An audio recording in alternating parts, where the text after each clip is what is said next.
صفحہ نمبر 210 اجاری ہے۔ سوال نمبر 13 روزے کے مقاصد یا غرض و غایت پر روشنی ڈالیے۔ جواب روزے کے مقاصد یا روزے کی غرض و غایت۔ نمبر 1 اصول تقوی۔ ارشاد ربانی ہے یا ایھا الذین آمنوا کتب علیکم الصیام کما کتب علی الذین من قبلکم لعلکم تتقون۔ اے ایمان والو، تم پر روزے فرض کیے گئے ہیں جیسے تم سے پہلے لوگوں پر فرض کیے گئے تھے تاکہ تم پرہیزگار بنو۔ صفحہ نمبر 211 اس آیت سے جہاں روزے کا فرض ہونا ثابت ہے، وہاں اس کو فرض کرنے کی حکمت بھی معلوم ہوتی ہے، اور وہ حکمت اصول تقوی ہے۔ تقوی کا مفہوم پرہیزگاری ہے۔ تقوی دل کی اس کیفیت کا نام ہے جو انسان کو برائیوں سے روکتی ہے اور نیکیوں کی طرف راغب کرتی ہے۔ خوف خدا کا احساس۔ روزہ کا مقصد یہ بھی ہے کہ روزہ دار میں بندگی اور خوف خدا کا احساس پیدا ہو۔ وہ تو تنہائی میں بھی اللہ تعالیٰ سے ڈرتا ہے اور ایک پرہیزگار انسان کی زندگی بسر کرتا ہے۔ نماز، زکوٰۃ اور حج تینوں باتوں میں ظاہری اعمال ہوتے ہیں جو دوسروں کے سامنے آتے ہیں، لیکن روزہ میں حقیقت حال کا علم خدا کو ہوتا ہے۔ اس لیے جو شخص فی الحقیقت روزہ رکھتا ہے، بھوک پیاس کی شدت میں بھی کھانے کا ایک لقمہ یا پانی کا ایک قطرہ حلق سے نیچے اترنے نہیں دیتا، اس کا عقیدہ اللہ تعالیٰ کے عالم الغیب ہونے کے اور آخرت کی جزا و سزا کے بارے میں نہایت مضبوط ہوتا ہے، اور اس پر ہر وقت خوف خدا غالب رہتا ہے۔ نمبر 3 روح کی صفائی۔ کھانے پینے اور ورزش کرنے سے انسانی جسم میں طاقت اور توانائی پیدا ہوتی ہے، لیکن روح کی قوت حاصل نہیں ہوتی۔ نفسانی خواہشات کو ختم کر کے روح کو غذا ملتی ہے، اور یہی روحانی صفائی انسان کی معراج اور کمال ہے۔ خدا کی پہچان اور معرفت اور باطنی علوم روح کی صفائی کے بغیر ممکن نہیں ہوتے۔ روزہ روح کی صفائی کرتا ہے۔ نمبر 4 غربت کا احساس۔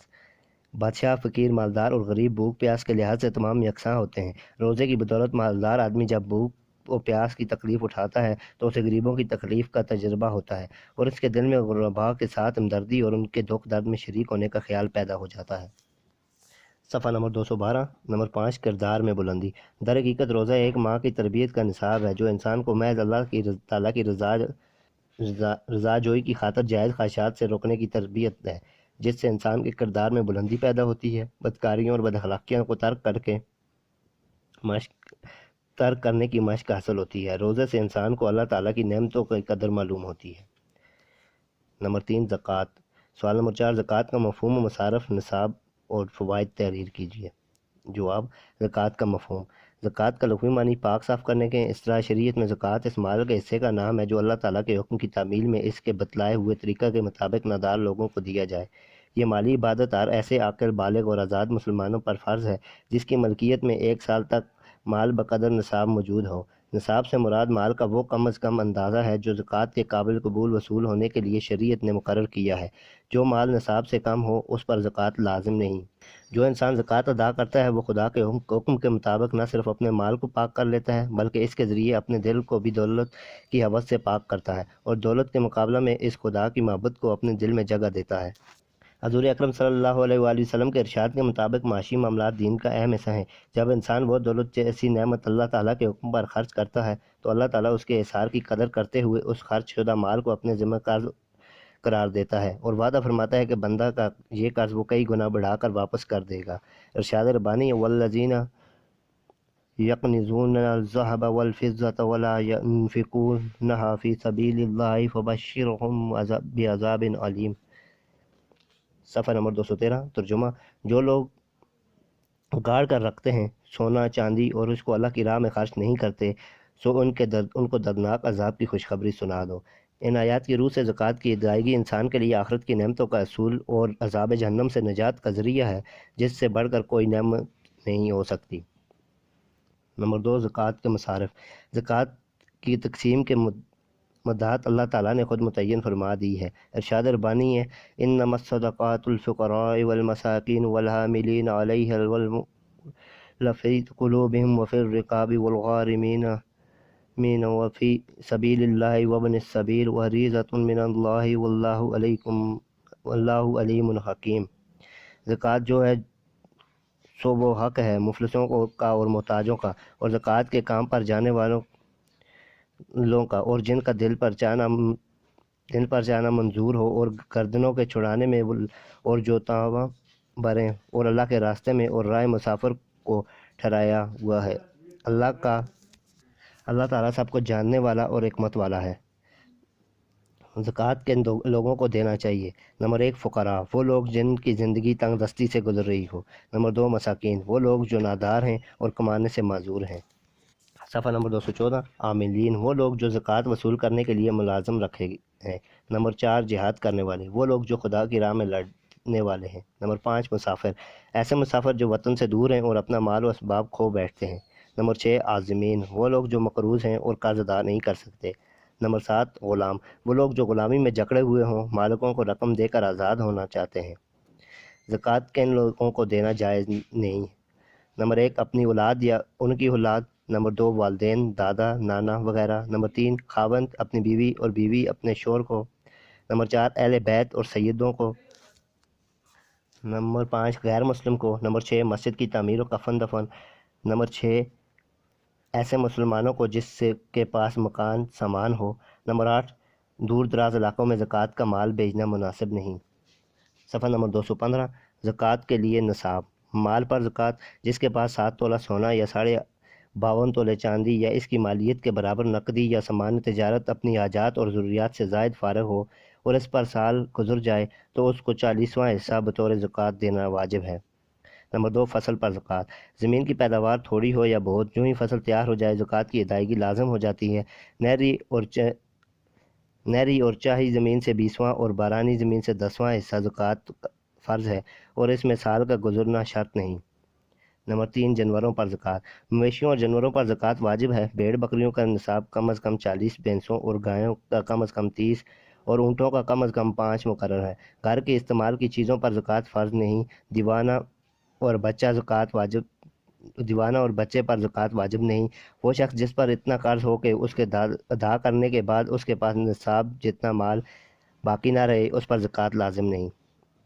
زکوٰۃ کی فرضیت، زکوٰۃ صاحب استطاعت اور مالدار لوگوں پر فرض ہے۔ اس کی فرضیت قرآن اور سنت سے ثابت ہے۔ اس کو کبھی زکوٰۃ، کبھی صدقہ اور کبھی حق سائل و محروم کے نام سے یاد کیا گیا ہے۔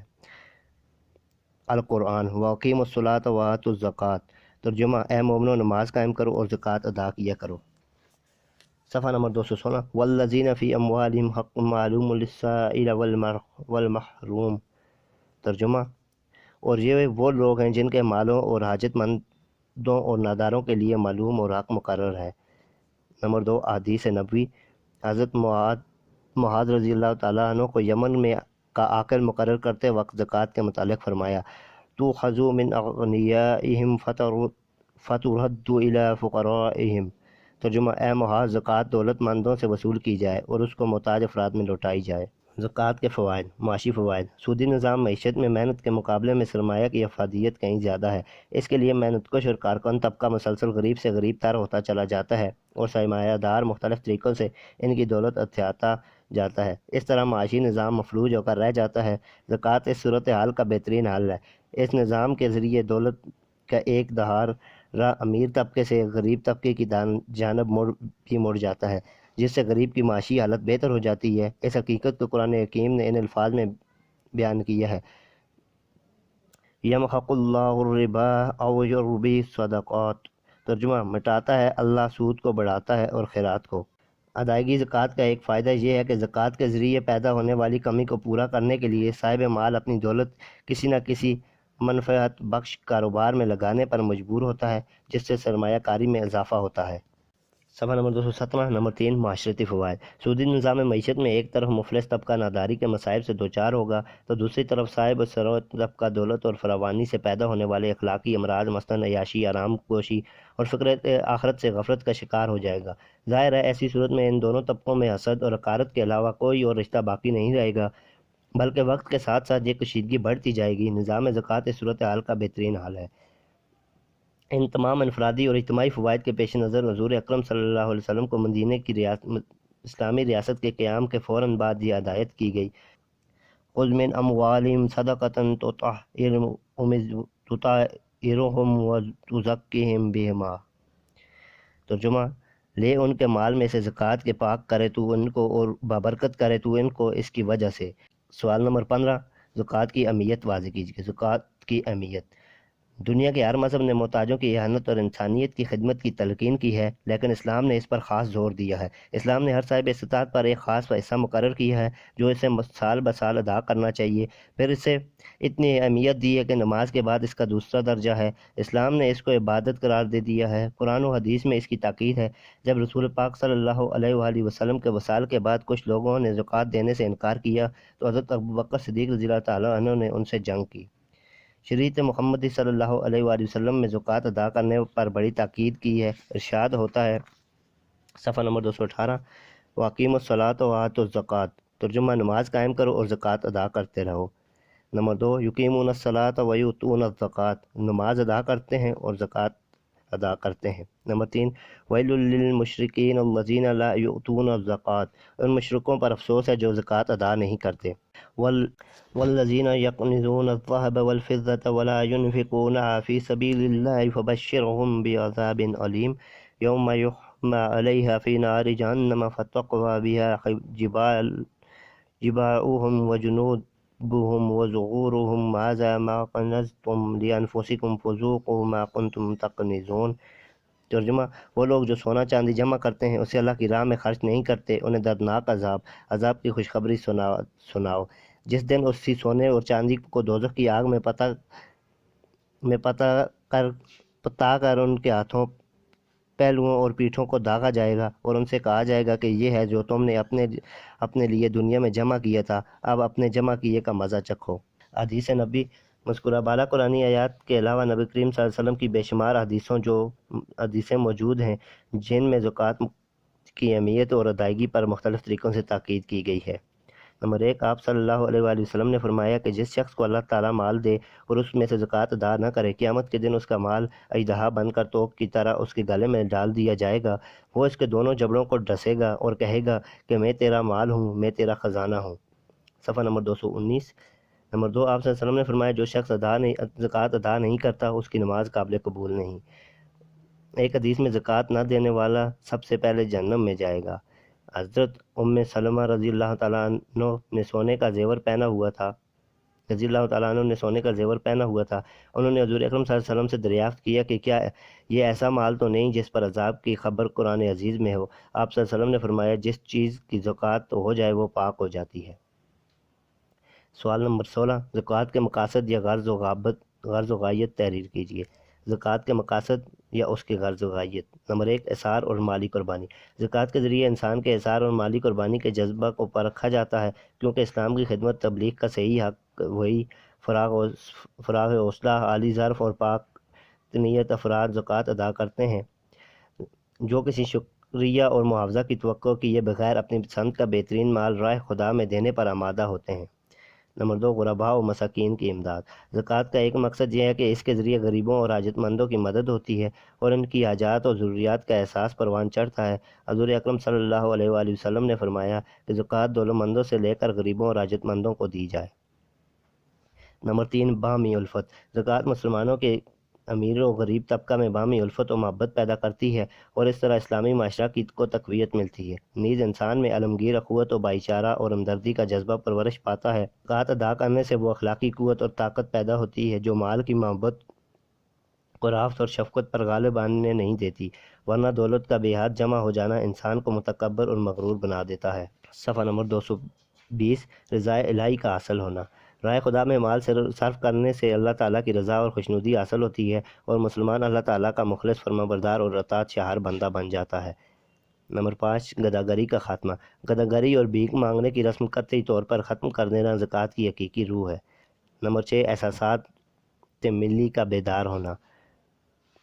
زکوٰۃ کی ادائیگی سے قومی اور اجتماعی ضروریات کو پورا کرنے کا ذوق و شوق اور جذبہ پروان چڑھتا ہے اور احساسات ملی بیدار ہو جاتے ہیں۔ بخل و کنجوسی کا خاتمہ۔ ادائیگی زکوٰۃ مسلمان کو نہ صرف بلند نگاہ اور دلیر بناتی ہے بلکہ اس کا جذبہ بخل و کنجوسی ختم ہو جاتا ہے۔ مال کی الفت و محبت، لالچ و طمع اور تنگ ظرفی اور تنگ دلی دور ہو جاتی ہے۔ تزکیہ نفس۔ زکوٰۃ جہاں مال کو پاک و صاف کرتی ہے وہاں دلوں کو بھی پاکیزگی بخشتی ہے۔ نمبر 9، اتحاد و یگانگت۔ زکوٰۃ امیر و غریب کے درمیان فطری حد تک یکسانیت اور اتحاد و یگانگت پیدا کرنے کا واحد ذریعہ ہے۔ عزیز طلبہ، یہ آڈیو ریکارڈنگ آپ کے لیے ہیومینیٹیرین ڈیولپمنٹ آرگنائزیشن ایبٹ آباد کے ذریعے اہتمام کی گئی۔ ہیومینیٹیرین ڈیولپمنٹ آرگنائزیشن ایبٹ آباد 2011 سے اپنی مدد آپ کے تحت صحت، تعلیم اور معاشی خود مختاری کے شعبوں میں بہتری کے لیے کوشاں ہے۔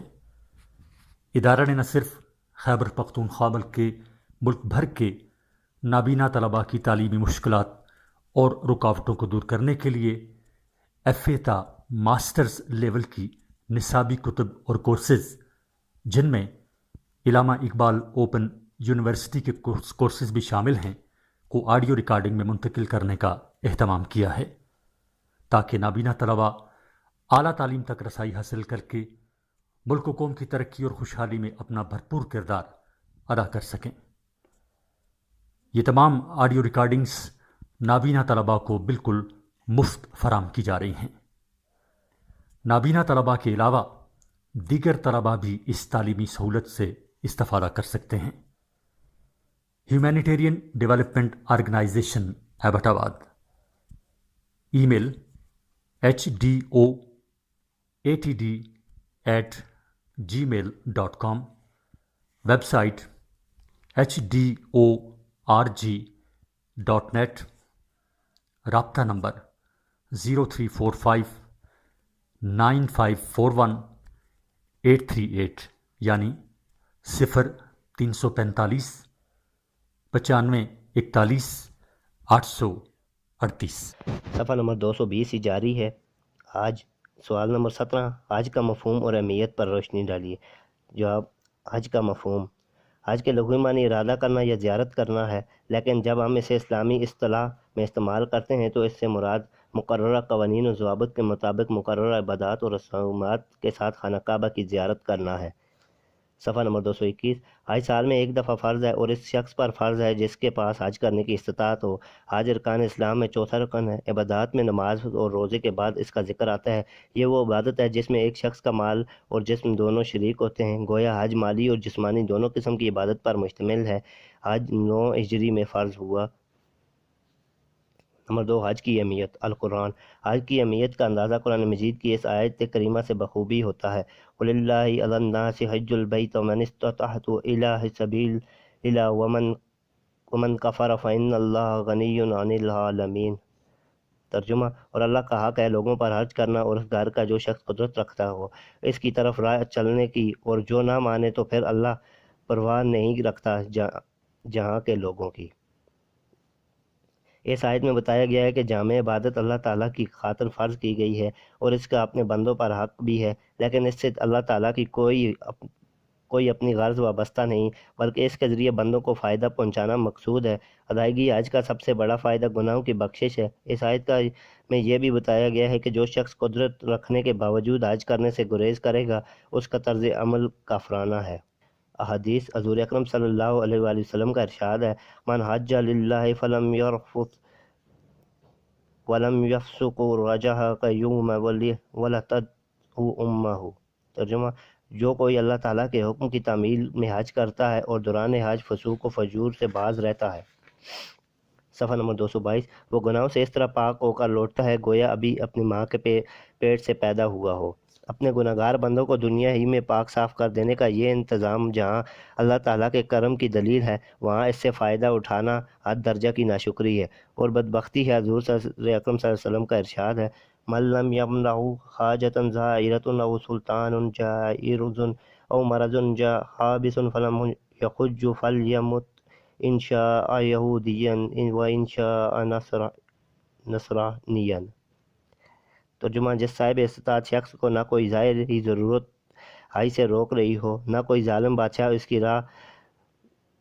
اس کی راہ میں حائل ہو اور نہ کوئی روکنے والی بیماری اسے لاحق ہو، پھر بھی وہ حج کیے بغیر مر جائے تو وہ ایک مسلمان کی نہیں کسی یہودی یا نصرانی کی موت مرے گا۔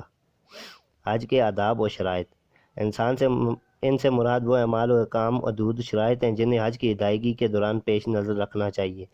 نمبر 1، رضا الہی کا حصول: جب بھی کوئی شخص حج کر رہا ہو تو اس کی نیت اللہ تعالیٰ کی رضا کا حصول ہونا چاہیے اور کوئی ذاتی غرض مثلاً مال وغیرہ حاصل کرنے یا سیر و سیاحت کرنا مقصود نہ ہو۔ نمبر 2، شکار کی حرمت: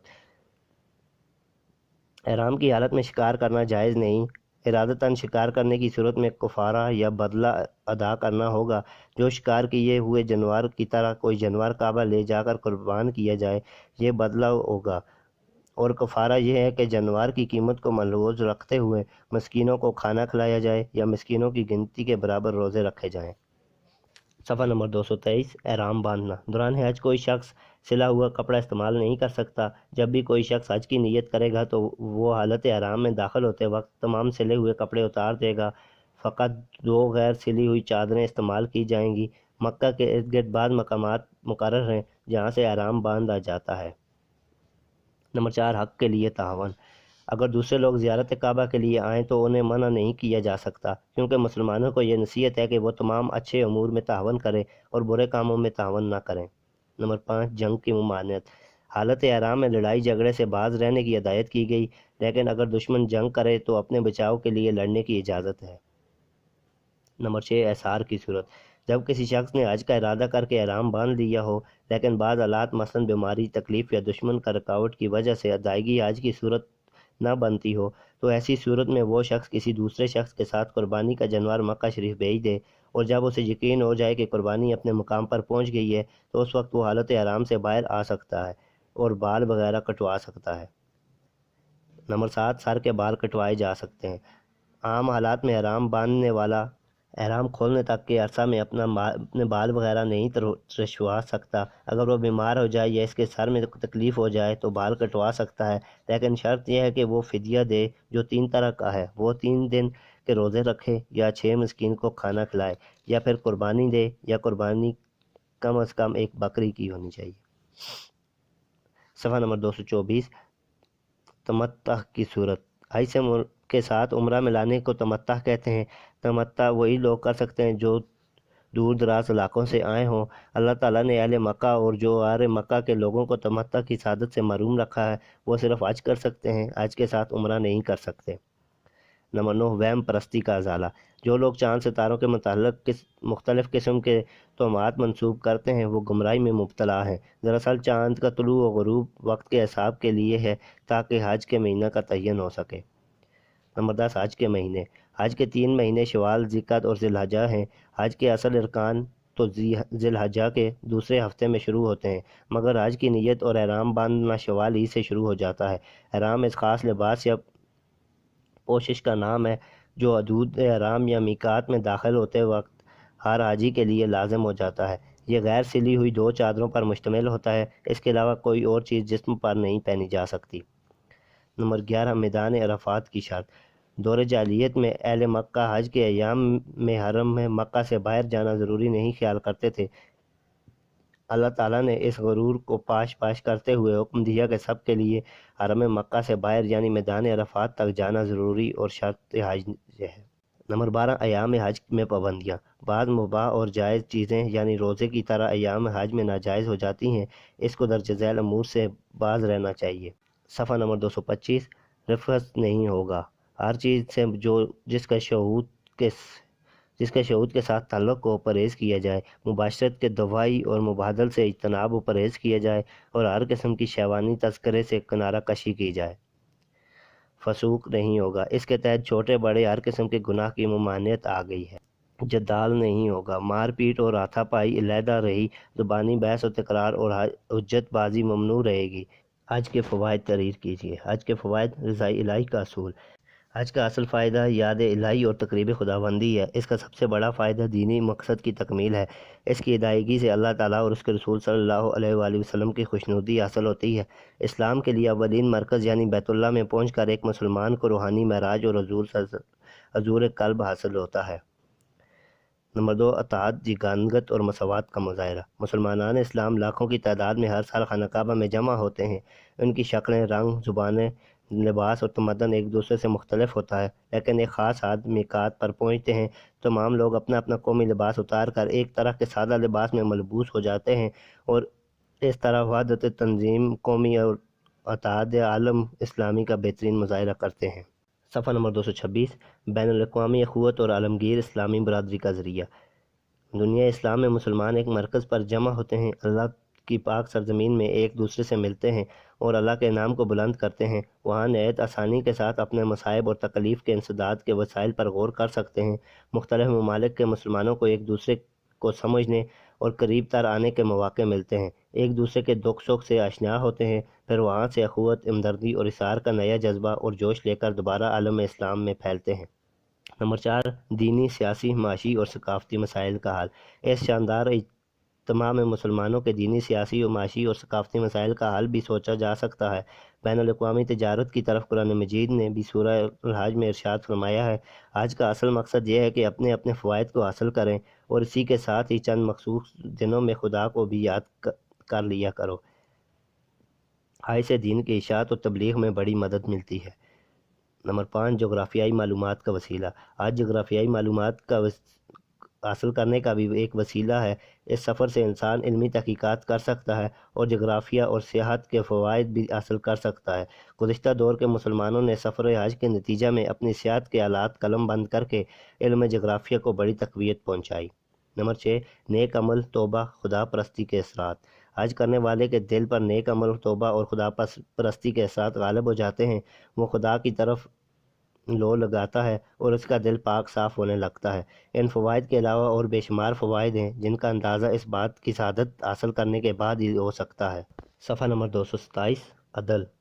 سوال نمبر 19، عدل سے کیا مراد ہے؟ اس کی اہمیت واضح کیجیے۔ جواب، عدل کے معنی اور مفہوم۔ عدل عربی زبان کا لفظ ہے، اس کے معنی برابری اور انصاف کے ہیں، یعنی کسی بوجھ یا چیز کو دو حصوں میں اس طرح تقسیم کرنا کہ دونوں برابر ہوں اور ان میں ذرا بھی کمی و بیشی نہ ہو۔ بار برداری کے جنوار پر دائیں بائیں کی طرف دونوں طرف بوجھ ہوتا ہے، اس میں سے ہر ایک کو عدل کہتے ہیں۔ اصطلاح میں اس کے معنی انصاف کرنا، کسی کے ساتھ زیادتی نہ ہونے دینا اور حقدار کو اس کا حق دینا ہے۔ عدل کے لیے قسط کا لفظ بھی استعمال ہوتا ہے۔ حضرت علی اجویری اپنی کتاب کشف العجوب میں لکھتے ہیں کہ عدل کے معنی کسی چیز کو اس موقع اور محل میں رکھنا ہے۔ عدل کی ضد ظلم ہے۔ اگر کوئی شخص کسی کے ساتھ برائی کرے، اس کے ساتھ اتنی ہی برائی کی جائے، یہ عدل ہے۔ اگر اس سے زیادہ برائی کی جائے تو یہ ظلم ہے۔ اگر اس کو چھوڑ دیا جائے، معاف کر دیا جائے اور درگزر سے کام لیا جائے تو یہ احسان ہے۔ عدل کی اہمیت۔ صبر و شکر اور عفو درگزر کی طرح عدل کی بھی بہت زیادہ اہمیت ہے۔ زندگی کا کوئی شعبہ ایسا نہیں جس سے عدل کا تعلق نہ ہو۔ اس طرح کائنات کا سارا نظام عدل و اعتدال پر قائم ہے۔ اجرام فلکی میں اگر عدل قائم نہ رہے، سورج، چاند یا زمین میں سے کوئی بھی اگر اپنی جگہ سے ہٹ جائے تو دنیا کا سارا نظام دھرم بھرم ہو جائے۔ سورج کا وقت پر چڑھنا، وقت پر غروب ہونا بھی عدل ہے۔ اگر اس میں تغیر و تبدل ہو جائے تو دنیا ہلاکت اور بربادی کے گڑھے میں جا گرے۔ صفحہ نمبر 228، ایک انسان کی صحت بھی اسی کے گواہ کے عدل کی وجہ سے ہے۔ اگر یہ اعتدال قائم نہ رہے تو انسان صحت مند نہیں رہ سکتا۔ اسی طرح دماغ میں توازن قائم نہ رہ سکے گا۔ اس کائنات میں کسی چیز کو لے لیجیے، اس میں عدل کی اہمیت اور ضرورت مسلمہ ہے۔ انسان نے اپنی تعلیمات میں عدل کے قیام کے لیے بہت زیادہ زور دیا ہے۔ اس کی اہمیت کا اندازہ آپ اس بات سے کر سکتے ہیں کہ اللہ تعالیٰ نے خود عدل و انصاف کرنے کا حکم دیا ہے۔ القرآن، والسماء رفعها ووضع الميزان الا تطغوا في الميزان واقيموا الوزن بالقسط ولا تخسرون الميزان۔ ترجمہ، اور خدا نے آسمان کو بلند کیا اور عدل و انصاف ترازو مقرر کر دی تاکہ تم ناپ تول میں ایک دوسرے پر زیادتی نہ کرو اور وزن کو انصاف کے ساتھ قائم کرو اور ترازو میں کمی بیشی مت کرو۔ نمبر 2، ان اللہ یامر بالعدل والاحسان۔ ترجمہ، اللہ عدل و احسان کا حکم دیتا ہے۔ اس کے عدل و انصاف کا ایک پہلو یہ بھی ہے کہ ظالم اس دنیا میں اور آخرت میں بھی اپنے کیے کی سزا پائے۔ نمبر 3، وَإِذْ حَكَمْتُمْ بَيْنَ النَّاسِ أَن تَحْكُمُوا بِالْعَدْلِ۔ ترجمہ، جب تم لوگوں میں سے کسی بات کا فیصلہ کرو تو انصاف کرو۔ نمبر 4، اعدلوا هو اقرب للتقوی۔ عدل کرو، یہ تقوی سے قریب تر ہے۔ الحدیث، جو لوگ اپنے اہل و عیال اور ماتحتوں سے عدل و انصاف کرتے ہیں وہ خدا کے ہاں نور کے منبروں پر جلوہ گر ہوں گے۔ صفحہ نمبر 229۔ نمبر 2، 3 شخص جانتی ہیں۔ پہلا وہ شخص جو عدل کرے، دوسرا رشتہ دار کے لیے نرم دل اور رحیم ہو، تیسرا وہ پاکباز جو عیاں دار ہونے کے باوجود آرام اور سوال سے بچا رہے۔ نمبر 3، 7 شخصوں کو اللہ تعالیٰ اپنے سایہ میں لے گا جن میں ایک شخص امام عادل ہوگا۔ نمبر 4، قیامت کے دن امام عادل کا درجہ بہت بلند ہوگا۔ نمبر 3 اسوہ حسنہ۔ غزوہ بدر میں دشمن کے اسیروں میں آپ صلی اللہ علیہ وسلم کے چچا حضرت عباس رضی اللہ تعالیٰ عنہ کو بھی گرفتار کیا گیا۔ بعض انصار نے کہا کہ اجازت ہو تو حضرت عباس رضی اللہ تعالیٰ عنہ کا فدیہ چھوڑ دیں۔ آپ صلی اللہ علیہ وسلم نے فرمایا ایک درہم بھی کم نہ ہو۔ نمبر 2 ایک دفعہ کہ ایک مسلمان اور ایک یہودی کے درمیان کسی بات پر جھگڑا ہو گیا تو دونوں فیصلے کے لیے حضور صلی اللہ علیہ وآلہ وسلم کی خدمت میں آئے۔ آپ صلی اللہ علیہ وآلہ وسلم نے دونوں کی باتیں سن کر یہودی کے حق میں فیصلہ دیا۔ نمبر 3 حضور صلی اللہ علیہ وآلہ وسلم کی انصاف پسندی اور عدل پروری کا اس قدر شعرہ تھا کہ کفار مکہ اور یہودی بھی فیصلے کے لیے آپ صلی اللہ علیہ وآلہ وسلم کے پاس آتے تھے۔ ارشاد ربانی ہے اگر تمہیں اس بات کا اندیشہ ہو کہ کئی بیویوں میں انصاف نہ کر پاؤ گے تو ایک ہی نکاح کرو۔ وزن اور پیمانے میں عدل و انصاف کرنا شریعت اور عقل کا تقاضا ہے۔ صفحہ نمبر 229 اجاری ہے۔ سوال نمبر 20 عدل کی اقسام تحریر کیجیے۔ جواب عدل کی اقسام۔ اسلام میں عدل معاشرتی، قانونی، سیاسی اور معاشی پہلوؤں پر حاوی ہے۔ نمبر 1 معاشرتی عدل۔ معاشرتی عدل سے مراد یہ ہے کہ معاشرہ میں عدل و انصاف ہو اور تمدن کو اسلام کے قانون میں ڈالا جائے۔ معاشرتی زندگی میں عدل و انصاف کا سب سے زیادہ تاکید اس شور کو کی گئی ہے جو ایک سے زیادہ شادی کرے۔ صفحہ نمبر 230 ارشاد ربانی ہے اگر تمہیں اس بات کا اندیشہ ہو کہ کئی بیویوں میں انصاف نہ کر پاؤ گے تو ایک ہی نکاح کرو۔ وزن اور پیمانے میں عدل و انصاف کرنا شریعت اور عقل کا تقاضا ہے۔ نمبر 2 قانونی عدل۔ اسلام کی نگاہ میں قانونی طور پر ساری رعایا برابر ہے، مسلم اور غیر مسلم کا فرق نہیں۔ حضور اکرم صلی اللہ علیہ وآلہ وسلم کا ارشاد ہے کہ اگر میری بیٹی فاطمہ بھی چوری کرتی تو میں اس کے بھی ہاتھ کاٹنے کا حکم دیتا۔ قاضیوں اور قانون کے محافظوں کے لیے ضروری ہے کہ وہ عدل و انصاف کی میزان مضبوطی سے تھامے رکھیں اور کسی ایک فریق کی طرف ناجائز طور پر جھکاؤ نہ رکھیں۔ وَإِذَا حَكَمْتُم بَيْنَ النَّاسِ أَن تَحْكُمُوا بِالْعَدْلِ۔ ترجمہ جب لوگوں کے جھگڑے نمٹانے لگو تو انصاف کے ساتھ فیصلہ کرو۔ نمبر 2 سیاسی عدل۔ اسلامی ریاست کی بنیاد عدل و انصاف پر ہوتی ہے۔ اس میں صحیح جمہوری روح کا کار فرما ہوتی ہے۔ سب لوگوں کو برابر حقوق حاصل ہیں، حتیٰ کہ صدر حکومت کو بھی۔ مسلمانوں کو غیر مسلم اقوام سے بہر صورت عدل و انصاف کرنے کی تاکید کی گئی ہے۔ نمبر 4 معاشی عدل۔ اسلام میں امیر و غریب، چھوٹے بڑے کا سوال نہیں بلکہ وہ عوام کی فلاح و بہبود کی پیش نظر رکھتا ہے۔ ہر شخص کو ابتدائی ضروریات مہیا کرتا اور اسلامی معاشرے کو فلاحی معاشرہ بناتا ہے۔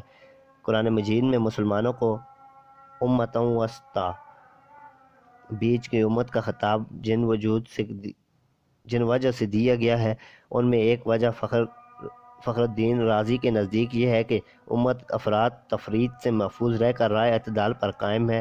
دین اسلام مسلمانوں کو معاشی زندگی میں اس رائے عدل و اعتدال پر دیکھنا چاہتا ہے۔ سوال نمبر 21 زندگی کے مختلف شعبوں میں عدل کی اہمیت پر روشنی ڈالیے۔ صفحہ نمبر 231 جواب زندگی کے مختلف شعبوں میں عدل۔ نمبر 1 عبادت میں عدل۔ عبادت مذہب کا اہم ترین حصہ ہے، اس کے بغیر مذہب بےمعنی ہے اور ان کے بجا آوری مذہب کی دلیل ہے۔ اسلام نے عبادات میں بھی عدل و اعتدال کا حکم دیا ہے۔ نماز پورے قلب کے ساتھ پڑھنی چاہیے کیونکہ یہی چیز عبادت کی روح ہے۔ اگر اعتدال سے تجاوز کیا جائے تو یہ چیز حاصل نہ ہوگی، لہٰذا اتنی نماز نفلی پڑھنی چاہیے جس میں طبیعت کو اطمینان، سکون اور بشاشت حاصل ہو۔ حضرت انس رضی اللہ تعالیٰ عنہ کہتے ہیں کہ ایک دفعہ رسول کریم صلی اللہ علیہ وآلہ وسلم مسجد میں داخل ہوئے تو آپ صلی اللہ علیہ وآلہ وسلم نے دیکھا کہ ایک رسی 2 ستونوں کے درمیان لٹک رہی ہے۔ آپ صلی اللہ علیہ وسلم نے پوچھا یہ رسی کیسی ہے؟ لوگوں نے کہا یہ رسی زینب کی ہے، وہ تھک جاتی ہے تو اس سے لٹک جاتی ہے۔ آپ نے فرمایا یہ ہرگز نہیں ہونی چاہیے، اسے کھول دو۔ نماز اس وقت تک پڑھی جائے جب تک نشاط خاطر ہے، جب کوئی کھڑکھڑا کر تھک جائے تو بیٹھ جائے۔ امام کے لیے بھی ضروری ہے کہ نماز میں طویل صورتیں نہ پڑھے۔ حضور اکرم صلی اللہ علیہ وآلہ وسلم کا ارشاد ہے کہ اے لوگو تم دین سے دوسروں کو بیزار کرتے ہو۔ جو شخص لوگوں کو نماز پڑھائے اسے چاہے کہ ہر رکن کی تخفیف کرے، کیونکہ مقتدیوں میں مریض بھی ہیں، کمزور اور ضرورت مند بھی۔ نمبر 2 اپنی ذات کے بارے میں عدل۔ اللہ تعالیٰ نے اپنی ذات کے ساتھ عدل کرنے کا حکم دیا ہے، خواہ اس سے عدل کرنے والے کی اپنی ذات کو ہی نقصان کیوں نہ پہنچے۔ ارشاد ربانی ہے یا ایھا الذین آمنوا کونوا قوامین بالقسط شہداء للہ ولو علی انفسکم او الوالدین والاقربین۔ ترجمہ: اے ایمان والو، انصاف کی حمایت میں کھڑے ہو جاؤ، اللہ کے لیے گواہ بنو، وہ تمہاری ذات کے خلاف ہی ہو یا ماں باپ یا رشتہ داروں کے خلاف ہو۔ صفحہ نمبر 232۔ اولاد کے ساتھ عدل۔ والدین کے لیے ضروری ہے کہ وہ اپنی اولاد کے درمیان عدل و انصاف قائم کریں اور کسی ایک کے ساتھ ترجیحی سلوک نہ کریں۔ مال کی تقسیم کے وقت عدل کو خاص طور پر پیش خاطر رکھنا چاہیے۔ مال کی غیر مساوی تقسیم کو حضور اکرم صلی اللہ علیہ وآلہ وسلم سے سخت ناپسندیدہ فرمایا ہے۔ اتقوا اللہ وعدلوا فی اولادکم۔ ترجمہ: اللہ تعالیٰ سے ڈرو اور اپنی اولاد میں عدل و انصاف قائم کرو۔ نمبر 4، ازواج کے ساتھ عدل۔ معاشرتی زندگی میں عدل و انصاف کی ضرورت سب سے زیادہ ان لوگوں کو ہوتی ہے جن میں ایک سے زیادہ بیویاں ہوں۔ اول تو ایک مرد کو صرف ایک عورت سے شادی کرنی چاہیے۔ اگر وہ ایک سے زیادہ عورتوں سے شادی کرے تو اس صورت میں قرآن حکیم حکم دیتا ہے کہ تمام بیویوں سے عدل و انصاف قائم کیا جائے، ایک کو دوسری پر ترجیح نہ دی جائے۔ فَإِنْ خِفْتُمْ أَلَّا تَعْدِلُوا فَوَاحِدَةً۔ ترجمہ: اگر تمہیں یہ اندیشہ ہو کہ تم انصاف نہ کر سکو گے تو ایک ہی نکاح کرو۔ نمبر 5، یتیموں کے حقوق میں عدل۔ جب کوئی بچہ یتیم ہو جاتا ہے تو اس کے رشتہ دار اور دیگر لوگ اس کے مال پر ہاتھ صاف کرنے کی کوشش کرتے ہیں اور مال کے محافظ بن کر اس کا سارا مال ہڑپ کر لیتے ہیں۔ اللہ تعالیٰ نے ان کے حقوق کی حفاظت کے لیے عدل کا حکم دیا ہے۔ نمبر 6، دوست اور دشمن میں عدل۔ اسلام یہ سکھاتا ہے کہ باہمی رقابت، اخوت اور بھائی چارہ عدل پر اثر انداز نہ ہو۔ ہر جھگڑے میں عدل و انصاف سے فیصلہ کرنا چاہیے، خواہ عدل دوست کے خلاف جائے یا دشمن کے حق میں۔ ارشاد ربانی ہے، صفحہ نمبر 233، وَلَا يَجْرِمَنَّكُمْ شَنَآنُ قَوْمٍ عَلَىٰ أَلَّا تَعْدِلُوا اعْدِلُوا هُوَ أَقْرَبُ لِلتَّقْوَىٰ۔ ترجمہ: کسی قوم کی دشمنی تمہارے لیے اس بات کا باعث نہ بنے کہ تم انصاف نہ کرو، کیونکہ یہ تقویٰ کے زیادہ قریب ہے۔ نمبر 7، خرید و فروخت میں عدل۔ اکثر اوقات ایسا ہوتا ہے کہ ایک شخص معمولی سے لالچ کے لیے خرید و فروخت میں عدل سے بیچتا ہے۔ وہ اگر کوئی چیز خریدتا ہے تو زیادہ وزن کے ساتھ لیتا ہے اور اگر کوئی چیز بیچتا ہے تو کم وزن کے ساتھ۔ اس سے اللہ تعالیٰ نے سختی سے منع فرمایا ہے۔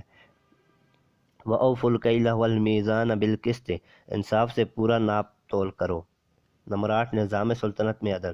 نظام سلطنت میں پورا انصاف ہونا چاہیے، کسی کی حق تلفی نہیں ہونی چاہیے۔ حکومت اور سلطنت کے ستون عدل و انصاف ہے۔ جو شخص جس منصب کا اہل ہے اسی منصب پر فائز کرنا چاہیے۔ رشتہ داری، تعلقات، سفارش یا رشوت دینے والے کو کوئی عہدہ نہ دیا جائے۔ حاکم وقت جب بھی انصاف کی کرسی پر بیٹھے تو عدل و انصاف کا دامن نہ چھوڑے۔ اسے یہ احساس ہونا چاہیے کہ ایک دن وہ عظیم عادل اور منصف کے سامنے قیامت کے دن پیش ہوگا۔ نمبر 9، عدالتی معاملات میں عدل۔ عدل کی سب سے زیادہ ضرورت عدالتی معاملات میں ہوتی ہے۔ یہی حق و باطل، جائز و ناجائز، صحیح و غلط، نیک و بد کی تمیز ہوتی ہے۔ عدالتی معاملات میں آغاز و دستاویز کی کتابت سے ہوتا ہے۔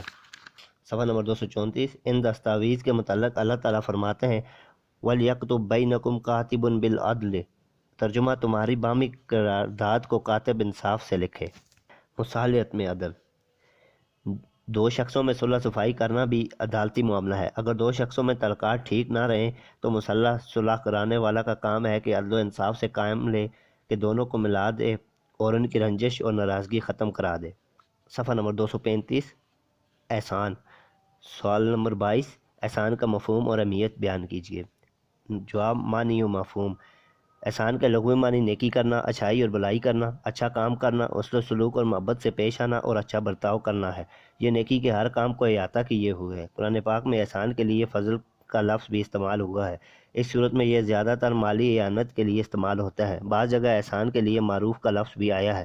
معروف میں ہر وہ چیز داخل ہے جس کی خوبی عقلاً یا شرعاً معلوم ہو۔ قرآن پاک میں آتا ہے، وَأْمُرْ بِالْمَعْرُوفِ۔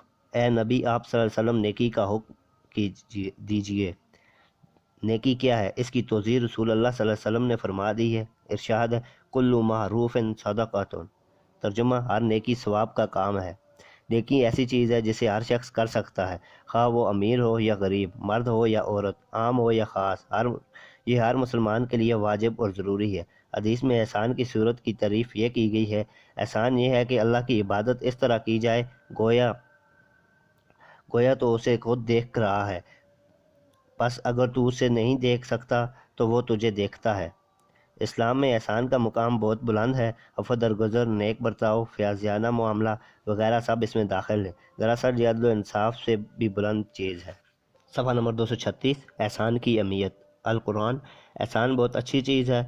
ہر مسلمان کے لیے ضروری ہے کہ وہ دوسروں پر احسان کرے، کیونکہ اللہ تعالیٰ نے اس کا حکم دیا ہے۔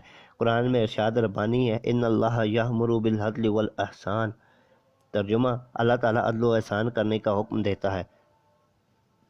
نمبر 2، ولا یحب المحسنین، اللہ تعالیٰ احسان کرنے والوں سے محبت کرتا ہے۔ نمبر 3، وبالوالدین احسانا، ترجمہ، اور اب ماں باپ کے ساتھ احسان کرو۔ اسلام نے دوسروں کے ساتھ اور بھلائی کرنے کو محدود معنوں میں استعمال نہیں کیا۔ بھلائی ہر شخص سے کی جا سکتی ہے، خواہ وہ مسلم ہو یا غیر مسلم، مومن ہو یا کافر، مرد ہو یا عورت، نیک ہو یا بد، عام ہو یا خاص، امیر ہو یا غریب۔ اللہ تعالیٰ نے احسان کو نیکی کی راہ میں وسیع کر دیا ہے۔ زندگی تو زندگی رہی، اسلام نے تو موت کے وقت بھی اس کا خیال رکھنے کے لیے کہا ہے۔ نمبر 2، حدیث نبی صلی اللہ علیہ وسلم کی روح سے۔ نمبر 1، اللہ تعالیٰ نے ہر چیز پر احسان فرض کیا ہے۔ نمبر 2، ساری مخلوق عیال اللہ ہے، اور مخلوق میں اللہ کے نزدیک سب سے زیادہ محبوب وہ ہے جو اللہ کی عیال کے ساتھ بلائی سے پیش آئے۔ نمبر 3، حضور اکرم صلی اللہ علیہ وآلہ وسلم نے فرمایا کہ یہ نہ کہو کہ لوگ ہمارے ساتھ احسان کریں گے تو ہم بھی احسان کریں گے، اور اگر وہ زیادتی کریں گے تو ہم بھی زیادتی کریں گے، بلکہ اس بات پر پختہ ہو جاؤ کہ احسان کرنے والوں کے ساتھ احسان کرو گے اور برائی کرنے والوں کا جواب بھی احسان ہی سے دو گے۔ صفحہ نمبر 237۔ نمبر 3، احسان صفت الہی ہے۔ احسان اللہ تعالیٰ کی ایک صفت ہے۔ اللہ کا ایک نام محسن ہے۔ احسان کرنے والا اللہ تعالیٰ سے بڑا احسان کرنے والا کوئی نہیں۔ بنی نوع انسان پر اللہ تعالیٰ کے بے شمار احسانات ہیں۔ نمبر 4، اسوہ حسنہ اور احسان۔ نمبر 1، حضور صلی اللہ علیہ وآلہ وسلم کا دستور تھا کہ واپسی کے وقت قرض خواہ کو زیادہ دیتے اور جنس کی صورت میں قرض بہتر جنس سے ادا کرتے۔ نمبر 2، حضور صلی اللہ علیہ وآلہ وسلم کے چچا کا قاتل وحشی جب حضور صلی اللہ علیہ وسلم کے سامنے آیا تو حضور صلی اللہ علیہ وسلم نے معاف فرمایا اور صرف یہ کہا کہ میرے سامنے نہ آیا کرو۔ نمبر 5، مستحکم معاشرہ۔ احسان کی بدولت خانگی و معاشرتی بگڑے ہوئے حالات درست ہو جاتے ہیں، معاشرے میں خلوص و محبت پیدا ہوتی ہے، احسان و قربانی کا جذبہ ابھرتا ہے، دشمن بھی دوست بن جاتے ہیں۔ صفحہ نمبر 237 جاری ہے۔ سوال نمبر 23، احسان کی مختلف صورتیں تحریر کیجیے۔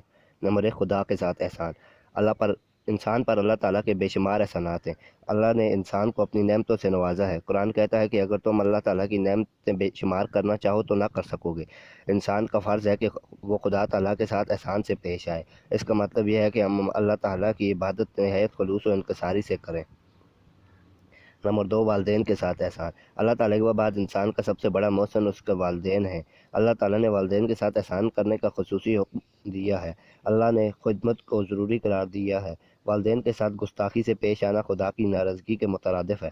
ان کی اطاعت جنت اور نافرمانی دوزخ ہے۔ صفحہ نمبر 238، رشتہ داروں کے ساتھ احسان۔ اپنے رشتہ داروں کے ساتھ بہتر سلوک کرنا چاہیے۔ اسلام نے رشتہ داروں کے ساتھ احسان کرنے کا حکم دیا ہے۔ قرآن مجید میں کئی بار قرابت داری اور صلہ رحمی کا حکم آیا ہے۔ خدا کی عبادت اور والدین کے ساتھ بہتر سلوک کے ساتھ عزیز و اقارب کے حقوق کی ادائیگی کا پورا خیال رکھا جائے۔ نمبر 5، محتاجوں کے ساتھ احسان۔ مالدار اور خوشحال لوگوں کا فرض ہے کہ وہ غریبوں، محتاجوں اور حاجت مندوں کی امداد کریں۔ قرآن پاک میں اللہ تعالیٰ کہتے ہیں کہ محتاجوں اور حاجت مندوں کی حاجت اور ضروریات کو پورا کر کے ان کے ساتھ مزید نیکی کی جائے۔ مجبور کو قرضہ دیا جائے، اگر کوئی قرضہ ادا نہ کر سکے تو اسے معاف کر دیا جائے۔ نمبر 6، غیر مسلموں کے ساتھ احسان۔ اسلام غیر مسلموں کے ساتھ اچھا سلوک کرنے کا حکم دیتا ہے، ان کے ساتھ نیکی کرنے کی تلقین کرتا ہے۔ احسان کرتے وقت مسلم اور غیر مسلم میں کوئی فرق نہیں۔ نمبر 7، محسنوں کے ساتھ احسان۔ قرآن مجید کا یہ زرعی اصول ہے کہ احسان کا بدلہ احسان سے چکایا جائے۔ ارشاد ربانی ہے، الجزاء الاحسان الا الاحسان، کیا احسان کا بدلے احسان کے سوا اور کچھ؟ صفحہ نمبر 239، دشمنوں کے ساتھ احسان۔ اسلام اپنے دشمن کے ساتھ بھی احسان کرنے کا حکم دیتا ہے۔ ان کے ساتھ احسان کا مطلب یہ ہے کہ اس کی دشمنی کا جواب دشمنی سے دینے کی بجائے نیکی کے ساتھ دیا جائے، وہ دشمن کی بجائے دوست بن جائے گا۔ نمبر 9، مصیبت سے نجات دلانا۔ احسان ایک ضروری اور اہم صورت یہ ہے کہ کسی کو مصیبت سے نجات دلائی جائے، اس کی تکلیف اور پریشانی کا ازالہ کیا جائے۔ جو شخص مصیبت سے چھٹکارا حاصل کرے گا وہ اپنے محسن کا احسان مند ہوگا۔ نمبر 10، مالی امداد کرنا۔ احسان کا سب سے اچھی اور بہترین صورت یہ ہے کہ غریب اور مفلس شخص کی مالی امداد کی جائے، اس کی تنگ دستی کو دور کیا جائے، بھوکے کو کھانا کھلایا جائے، پیاسے کو پانی پلایا جائے، ننگے کو کپڑا پہنایا جائے، رشتہ داروں میں جو لوگ غریب ہوں ان کی امداد کی جائے۔ اللہ تعالیٰ کا ارشاد ہے، ان اللہ یأمر بالعدل والاحسان وایتاء ذی القربی، اللہ تعالیٰ نے عدل و احسان کرنے اور رشتہ داروں کو کچھ دینے کا حکم دیا ہے۔ نمبر 11، عورت سے حسن سلوک، عورتوں سے حسن سلوک سے پیش آنا چاہیے۔ ان عورتوں کا جو رشتہ نکاح میں منسلک ہیں، مختلف قانونی ہیلے سے نکال کر تنگ کرنا کسی صورت بھی جائز نہیں۔ اگر مرد کے کسی عورت سے ازدواجی تعلقات قائم نہیں رہ سکتے تو اس کو عمدہ طریقے سے علیحدہ کر دینا چاہیے۔ نمبر 12، قصوروار کو معاف کرنا، احسان کا ایک طریقہ یہ بھی ہے کہ قصوروار کو معاف کر دیا جائے۔ غصہ کو پی جانا بھی احسان کے قائم مقام ہے۔ جو لوگ غصہ پی جاتے ہیں وہ اللہ کے محبوب ہوتے ہیں۔ صفحہ نمبر 240، لغزش سے احسانات بند نہ کرنا، اگر کسی شخص سے کوئی گناہ سرزد ہو جائے یا غلطی ہو جائے تو اسے معاف کر دینا چاہیے۔ اس کی غلطی کی وجہ سے اس پر احسانات کے دروازے بند نہیں کرنے چاہیے۔ حضرت ابوبکر صدیق رضی اللہ تعالیٰ عنہ کا بھانجا تھا، ان کا ایک بھانجا تھا، وہ یتیم تھا، آپ نے بچپن سے اس کی پرورش کی تھی۔ منافقین نے حضرت عائشہ رضی اللہ تعالیٰ عنہ پر تہمت لگائی تو یہ بھی اس میں شریک ہو گیا۔ حضرت ابوبکر صدیق رضی اللہ تعالیٰ عنہ کو اس کا بہت رنج ہوا۔ آپ نے قسم کھائی کہ آئندہ اس کی کوئی مدد نہ کریں گے۔ اس پر اللہ تعالیٰ نے آیت نازل فرمائی جس کا ترجمہ یہ ہے، تم میں سے جو احسان اور کشائش والے ہیں وہ قرابت داروں، غریبوں اور خدا کی راہ میں ہجرت والوں کو نہ دینے کی قسم نہ کھائیں، انہیں چاہیے کہ معاف کریں اور درگزر سے کام لیں۔ سورۃ النور۔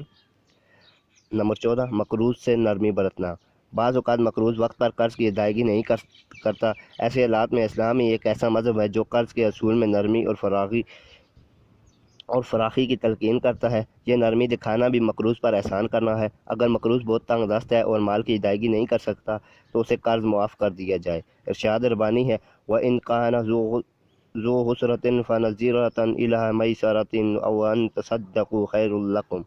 ترجمہ، اگر کوئی مقروض تنگ دست ہو تو فراخی تک اسے مہلت دو اور تم معاف کر دو، یہ تمہارے لیے بہتر ہے۔ صفحہ نمبر 241، جہاد۔ سوال نمبر 24، جہاد سے کیا مراد ہے؟ اس کی اہمیت و فضیلت پر روشنی ڈالیے۔ جواب، جہاد کے معنی و مفہوم۔ جہاد کے لغوی معنی جد و جہد اور کوشش کرنا ہے، لیکن اسلامی اصطلاح میں جہاد سے مراد یہ ہے کہ جب باطل قوت حق پر حملہ آور ہو تو حق بھی اپنی پوری قوت اور طاقت کے ساتھ مقابلہ کرنے آ جائے۔ حق و باطل کی اس کشمکش کا نام جہاد ہے۔ دوسرے الفاظ میں اس طرح سمجھیے کہ اللہ کی راہ میں مزاحمت، رکاوٹ پیدا کرنے والی تمام قوتیں جو مسلمان کو رضائے الہی کے مطابق زندگی بسر کرنے سے باز رکھیں، اس کو اس راہ سے ہٹانے کی کوشش کریں اور خدا کا بندہ بن کر نہ رہنے دیں بلکہ اللہ کے سوا کسی اور کا بندہ بننے پر مجبور کریں، تو ان قوتوں کے خلاف اپنی تمام ممکن طاقت سے کوشش کرنا جہاد کہلاتا ہے۔ نمبر 2، جہاد کی اہمیت و فضیلت۔ اسلام میں جہاد کو بہت زیادہ اہمیت اور بہت زیادہ بلند مقام حاصل ہے۔ اس کا اندازہ اس سے کیا جا سکتا ہے کہ قرآن حکیم میں کئی مقامات پر اس کے فرض ہونے کے متعلق آیات آتی ہیں۔ اسلام میں جہاد کا حکم بالکل صاف اور واضح ہے۔ القرآن، وَجَاهِدُوا فِي اللَّهِ حَقٌّ جِهَادِهِ۔ ترجمہ، اللہ تعالیٰ کے راستے میں جہاد کرو، یہ اس کا حق ہے۔ نمبر 2، قاتلوا فی سبیل اللہ الذین یقاتلونکم۔ ترجمہ، اللہ کے راستے میں ان لوگوں سے جنگ کرو جو تم سے جنگ کرتے ہیں۔ صفحہ نمبر 242۔ نمبر 3، کتب علیکم القتال وہو کرہ لکم وعسیٰ ان تکرہوا شیئا وہو خیر لکم۔ ترجمہ، تم پر لڑائی فرض کی گئی ہے اگرچہ وہ تمہیں ناپسند ہے، لیکن ممکن ہے تم ایک چیز کو ناپسند کرو اور تمہارے لیے اچھی ہو۔ نمبر 4، جاہدوا باموالکم وانفسکم۔ اپنے مالوں اور اپنی جانوں کے ساتھ جہاد کرو۔ نمبر 5، ایک دوسرے مقام پر نبی کریم صلی اللہ علیہ وسلم کا خطاب کرتے ہوئے مسلمانوں کو جہاد کی ترغیب اس طرح دلائی گئی ہے کہ ارشاد ہوتا ہے، اے نبی صلی اللہ علیہ وآلہ وسلم، مومنوں کو جہاد پر ابھاریے۔ اگر تم میں سے 20 آدمی ثابت قدم رہنے والے ہوں گے تو 200 پر غالب آئیں گے، اگر تم میں سے 200 ہوں گے تو 2000 کافروں پر غالب آئیں گے، کیونکہ کافروں کو اس بات کی خبر نہیں۔ سورۃ الانفال، آیات نمبر 25۔ نمبر 6، ایک اور موقع پر جہاد کی تلقین و ہدایت ان الفاظ میں دی گئی ہے، اور تمہیں کیا ہو گیا کہ تم اللہ تعالیٰ کی راہ میں جہاد نہیں کرتے، جبکہ کمزور مرد، عورت اور بچے یہ کہہ رہے ہیں کہ اے پروردگار، ہمیں اس بستی سے نکال جس کے باشندے ظالم ہیں، اور ہمارے لیے اپنے پاس سے مددگار لوگ بھیج۔ احادیث نبوی۔ نمبر 1، اللہ اور اس کے رسول صلی اللہ علیہ وآلہ وسلم پر ایمان لانا اور اللہ کی راہ میں جہاد کرنا سب سے اچھا عمل ہے۔ نمبر 2، خدا کی راہ میں ایک دن ڈٹ جانا دوسری جگہوں میں گزارے ہوئے ہزاروں دنوں سے بہتر ہے۔ نمبر 3، وہ مومن جو اللہ کی راہ میں جان و مال سے جہاد کرتا ہے سب سے افضل ہے۔ نمبر 4، جب تمہیں جہاد کے لیے بلایا جائے تو تم اپنے گھروں سے نکل پڑو۔ نمبر 5، جہاد فی سبیل اللہ ایک صبح یا شام دنیا کی ان تمام نعمتوں سے افضل ہے جن پر سورج نکلتا ہے اور ڈوبتا ہے۔ صفحہ نمبر 243 نمبر 6 جہاد فی سبیل اللہ میں ایک دن اور رات کی پاسبانی کرنی ایک ماہ کے روزہ اور شب بیداری سے بہتر ہے۔ سوال نمبر 25 جہاد کے مختلف طریقوں کی وضاحت کیجیے، نیز اس کے مقاصد لکھیے۔ جواب: جہاد کے طریقے۔ نبی اکرم صلی اللہ علیہ وآلہ وسلم نے جہاد کے 3 طریقے بیان فرمائے ہیں۔ تم مشرکین کے ساتھ اپنے مالوں، جانوں اور زبانوں کے ساتھ جہاد کرو۔ اس سے جہاد کی 3 اقسام نکلتی ہیں۔ نمبر 1 جہاد بالعلم، جہاد بالمال، جہاد بالنفس۔ نمبر 1 جہاد بالعلم۔ جہاد بالعلم یہ ہے کہ انسان خود تعلیم حاصل کرے اور علم شریعت سے پوری طرح واقفیت حاصل کرے، پھر اپنی زبان اور قلم کے ذریعے سے دین کی سربلندی اور عظمت کے لیے کوشش کرے۔ اسلام کے جو دشمن اسلام پر حملہ کرتے ہوں اور ان کو مثبت اور خاموش کن جواب دے، اور گمراہ لوگوں کی گمراہ کن تحریروں اور تقریروں پر تنقید کر کے ان کے باطل ہونے کا ثبوت دے۔ اس جہاد کا تعلق زیادہ تر تبلیغ کے ساتھ ہے۔ نمبر 2 جہاد بالمال۔ جہاد بالمال کا مطلب یہ ہے کہ اللہ کے راستے میں اللہ کی رضا کی خاطر اپنا مال خرچ کرے۔ قرآن مجید میں جہاں جہاد کا ذکر ہوا ہے وہاں جہاد بالمال کا ذکر ضرور ہے۔ اسی وجہ سے مال کی اہمیت مسلمہ ہے، کیونکہ سامان جنگی کی تیاری اور خرید کے لیے روپے پیسے کی ضرورت ہے۔ ارشاد ہے تجاہدون فی سبیل اللہ باموالکم وانفسکم جاہدوا باموالکم وانفسکم۔ صفحہ نمبر 244 ترجمہ: تم اللہ کے راستے میں اپنے مالوں اور جانوں سے جہاد کرو، اپنے مالوں اور جانوں کے ساتھ جہاد کرو۔ نمبر 3 جہاد بالنفس۔ جہاد کی یہ قسم جس میں ایک مجاہد اللہ کی راہ میں اپنی جان پیش کرتا ہے، ایسے مجاہد کا مقام بہت بلند ہے۔ اللہ ایسے لوگوں کو محبوب سمجھتا ہے۔ ارشاد ہے اللہ تعالیٰ ان لوگوں سے محبت کرتا ہے جو اس کی راہ میں صفیں باندھ کر لڑتے ہیں، گویا سیسا پلائی ہوئی دیواریں ہیں۔ جہاد کے مقاصد۔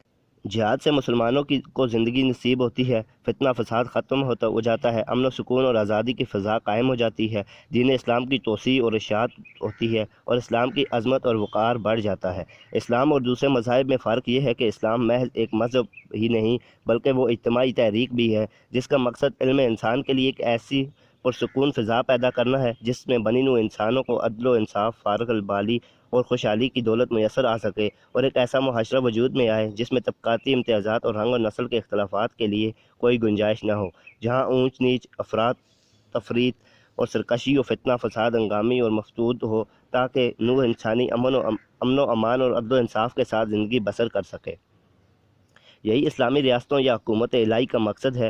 چونکہ یہ ساری کوشش اللہ کی خاطر کی جاتی ہے، اس لیے جہاد کو صرف جہاد کہنے کے لیے جہاد فی سبیل اللہ کہا جاتا ہے۔ جہاد کا مقصد کسی ملک کو فتح کرنا یا لوگوں کو قتل و برباد کرنا اور ان پر قبضہ جمانا نہیں ہے، اور نہ ہی جہاد کے مقاصد میں اپنی ذات کے لیے مال و دولت یا شہرت و ناموری یا عزت و جاہ حاصل کرنے کا شائبہ تک ہونا چاہیے، بلکہ ایک مسلمان کی تمام قربانیوں اور ساری محنتوں کا مدعا صرف یہ ہونا چاہیے کہ بندگان خدا کے درمیان ایک عادلانہ نظام قائم کیا جائے اور اس کے محافظہ میں خدا کی خوشنودی کے سوا اور کچھ مطلب نہ ہو۔ قرآن حکیم میں ایک مقام پر اللہ تعالیٰ نے فرمایا ہے، صفحہ نمبر 245 الذین آمنوا یقاتلون فی سبیل اللہ والذین کفروا یقاتلون فی سبیل الطاغوت۔ ترجمہ: اہل ایمان خدا کی راہ میں لڑتے ہیں اور جو کافر ہیں وہ طاغوت کی راہ میں لڑتے ہیں۔ ایک شخص نے رسول اللہ صلی اللہ علیہ وآلہ وسلم سے دریافت کیا، راہ خدا کی جنگ سے کیا مراد ہے؟ ایک شخص مال کے لیے جنگ کرتا ہے، دوسرا بہادری کی شہرت حاصل کرنے کے لیے جنگ کرتا ہے، تیسرے شخص کو کسی سے عداوت ہوتی ہے یا قومی امیت کا جوش آتا ہے۔ حضرت صلی اللہ علیہ وآلہ وسلم نے فرمایا، کسی کو بھی نہیں، فی سبیل اللہ تو صرف اس شخص کی جنگ ہے جو خدا کا بول بالا کرنے کے سوا کوئی مقصد نہیں رکھتا۔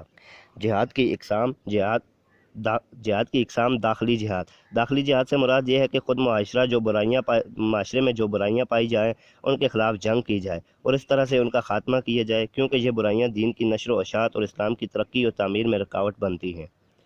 ان برائیوں کا دل، زبان اور ہاتھ سے مقابلہ کرنا اور انہیں ختم کرنا جہاد ہے۔ ارشاد نبوی ہے، مجھ سے قبل اللہ تعالیٰ نے جس نبی کو بھیجا اس کو اپنی امت سے ایسے ساتھی اور دوست ملے جو اس کے طریقے کو مضبوطی سے پکڑے ہوئے تھے اور احکام کی اتباع کرتے تھے۔ پھر ان کے بعد ایسے ناخلف آئے جن کا یہ حال تھا کہ وہ جو کچھ کہتے ہیں ان پر عمل نہ کرتے اور وہ کرتے جس کا حکم نہ دیتے۔ پس جس شخص